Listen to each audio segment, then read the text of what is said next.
Look at what I'm bringing you today. Oh, you talk about a great investment opportunity.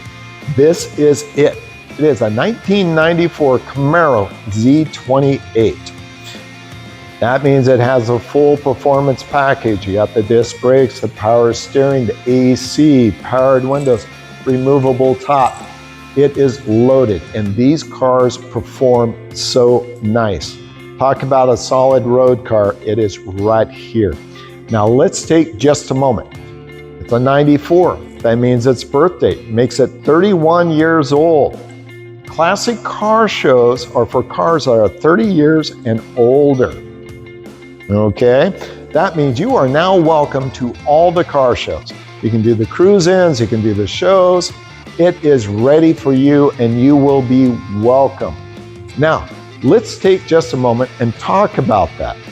Cars out of the 80s and 90s, we're talking the muscle cars now, are going to be coming into their own in just a few years. We're just starting to see the beginning of that. How many times have you been at a classic car show and your buddy is looking at a classic Camaro, let's say a 68 or 69, and he goes, oh my God, if I had only known the value of those cars, I would have bought every one of them. This is it. You're at the very beginning of that wave. In the next few years, you'll see the values really take off. Now, let's talk about the car. It has a little bit of a pedigree to it. When the car was brand new, it was bought by a Chevy mechanic who worked at a dealership. It was maintained to the highest level. It has always been in a garage. Then it was sold to a Dallas Cowboy pro football player. Yes, he is my client, so I can't drop any names. Sorry. But if you buy the car, and if you're nice, and if I'm lucky, we can get a meet and greet for you. And if you bring a ball, he might even sign it for you. Not promising anything, but I will do my best, okay? My name is Sean. This is Panther Road Classics. We're located in Edmonds, Washington. Follow us on Facebook and YouTube. My website is pantherroadclassics.com. Let's get to this beautiful Z28.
Isn't she a gorgeous Camaro? 1994 Z28 Performance Package. She is gorgeous. Doesn't need a thing. I really do like the car. She drives wonderful. So, remember what we had spoken about. She's now officially 31 years old. You can take it to all the classic car shows. You're more than welcome now. And remember the pedigree. She is owned by a retired now Dallas Cowboy. Yes, pro football player he is. So, I will do my very best to get a meet and greet for you if you purchase the vehicle. Maybe if you bring a ball, he might even sign it for you. My name is Sean. This is Panther Road Classics. We're located in Edmonds, Washington. Follow us on Facebook and YouTube. My website is pantherroadclassics.com. I want to thank you for watching, and I'll see you next time.